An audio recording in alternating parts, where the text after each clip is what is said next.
Hi, Josh here, and you're watching 610 Garage. Learn it, build it, teach it. In this episode, we finished the SwingLInk by painting it, assembling it, and installing it. The SwingLInk is an arm to reverse the output of my Jeep's power steering box. Watch the first episode to understand that sentence. We start out by filling in some gaps and weld porosity.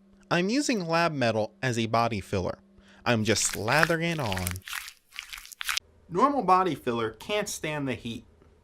And you know what they say, if you can't stand the heat, get off the part. Wait, that's not right. After curing the lab metal and priming the SwingLInk, I discovered that the lab metal had a bunch of surface cracks on it. I'm not sure if it was applied too thick or if the lab metal was a bit dry. Either way, it needs to be removed. After sandblasting, I return to my roots. I fill in the large gaps with welds. And I grind the welds smooth. But I still have surface imperfections, mostly porosity that won't go away. So I retried the lab metal body filler, but this time I watered it down a little with lab metal solvent and I wetted the area with acetone. This allowed the lab metal to spread much easier. I then proceed to sand down the body filler. Which works. Now that it's all powdered, it's time to assemble. The SwingLInk has been reheated many times, so the threaded holes are a bit rough. I fixed this by running a tap through, cleaning up the threads. I apply paint to the bearing seats. This was suggested by a Google Plus friend, Shake and Bake. It will not only prevent rusting, but help hold the bearings in place. I then hammer the bearing into place. These bearings have a passage for grease. I don't want the paint to clog up this passage, so I blow air through the bearing to make sure that the passage is clear. The stud holes that keep the SwingLInk from spinning on my axle opens up into a cavity. This cavity cannot be effectively painted or sealed, so I am jamming Eastwood seam sealer into the cavity. I was going to use silicone, but ran into this and figured, why not? And by running into, I mean I was looking for silicone on my shelf and ran into this first. What? I never said I wasn't lazy.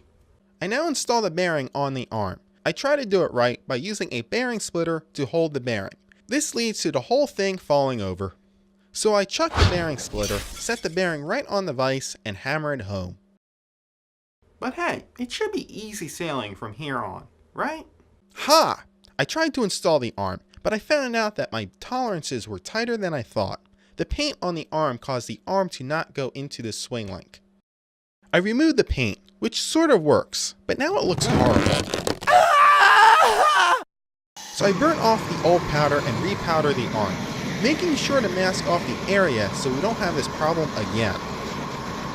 Except I do. It is still binding when I rotate the arm. The paint was a problem, but I also found out that the rear bearing was not properly aligned. Smacking the bearing a couple times with a mallet corrected the issue though. I guess it wasn't being aligned 100% just by the nut. We finish up assembly by installing the cotter pin and installing the cap. I place some RTV silicone around the edge of the cap to seal it. Well, not here. I actually do it later, after it's installed. So, time to install everything.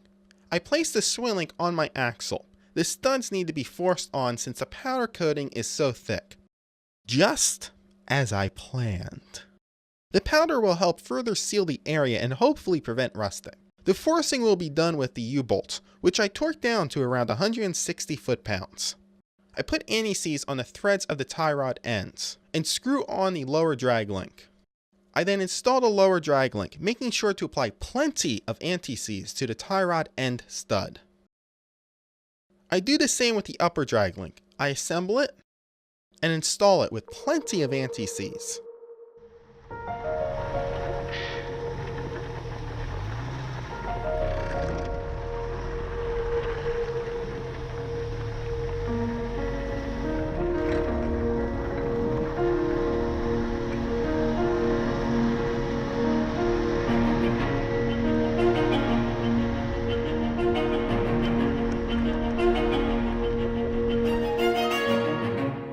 is done and my Jeep steers. Yay! Yeah, that's as animated as I get. I know, I have problems. Leave a comment if you've watched this entire build series. Definitely leave a comment if you follow this build on Google+.